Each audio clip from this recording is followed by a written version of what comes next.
This is Roger Hibbert and his beautiful wife Elizabeth, and today we're in the 5th chapter of Daniel, and we're now, Nebuchadnezzar has passed on, and it's all the way down to about his grandson, and he's going to be so scared his knees are going to smoke together.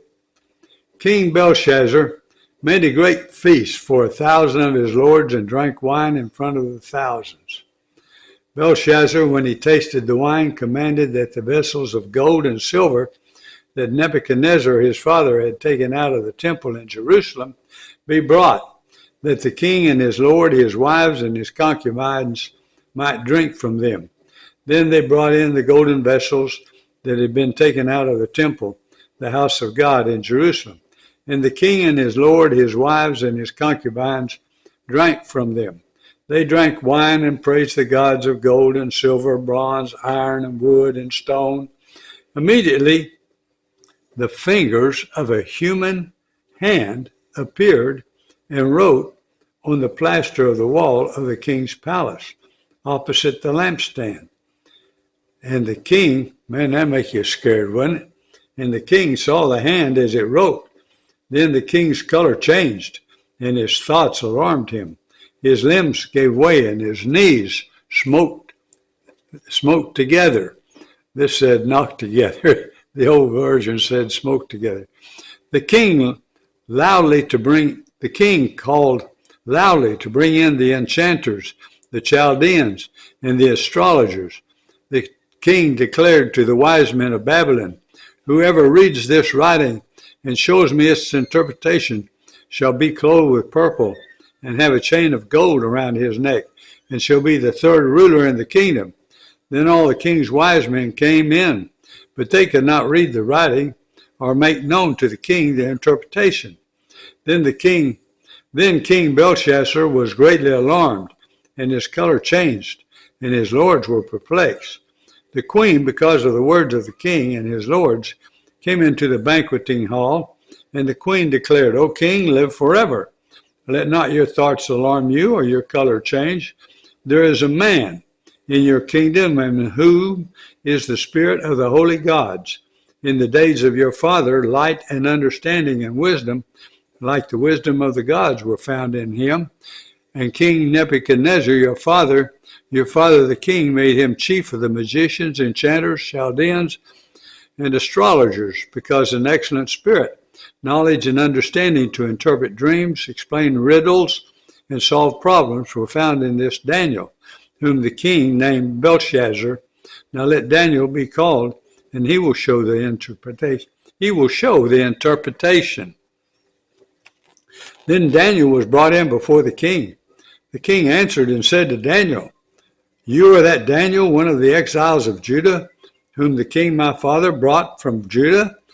I have heard of you that the spirit of the gods is in you, and that light and understanding and excellent wisdom are found in you.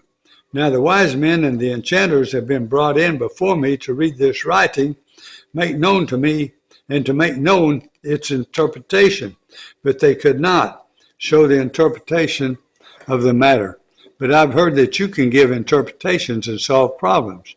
Now, if you can read the writing and make known to me its interpretation, you shall be clothed with purple and have a chain of gold around your neck, and shall be the third ruler in the kingdom."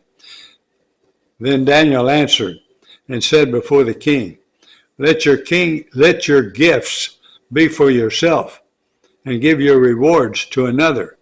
Nevertheless, I will read the writing to the king, and make known to him the interpretation. O king, the Most High God gave Nebuchadnezzar your father kingship and greatness and glory and majesty.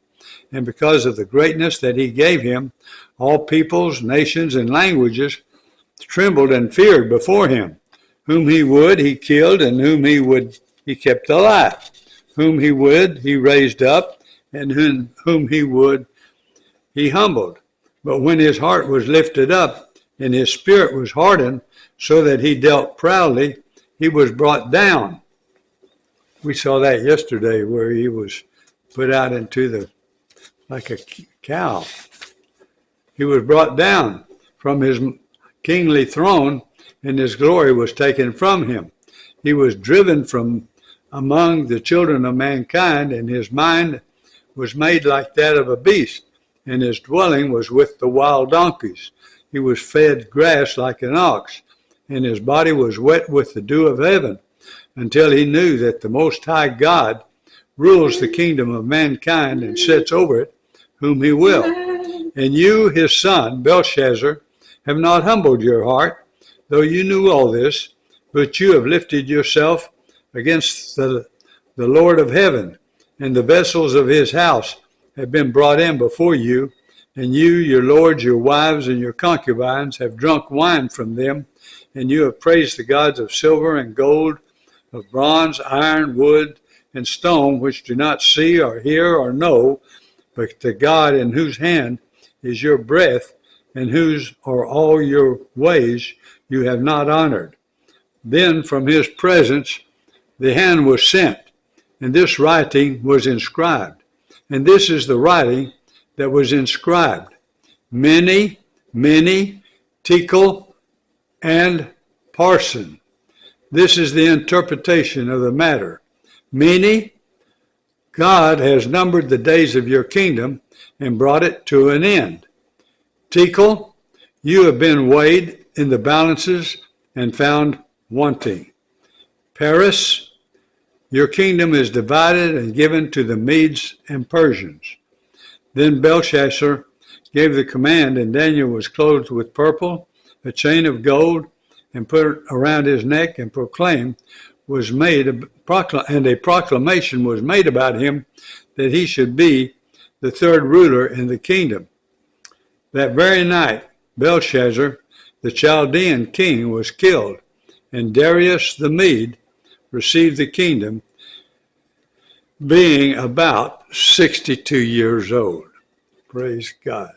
We read about Darius yesterday over there about Ezra, how he helped Ezra with the returned captives. Isn't that interesting? Well, all right. Now we're going to go over to the New Testament. We do 2 in the Old. That gets us through the Old in a little over a year, and we do 2 in the New. Gets us through the New in a little less than a year. And we're getting pretty close to the end of the New. Before long, we'll be in Revelation, and then we start back over in the Gospels, Matthew. All right. So now we're going to Acts in the New Testament.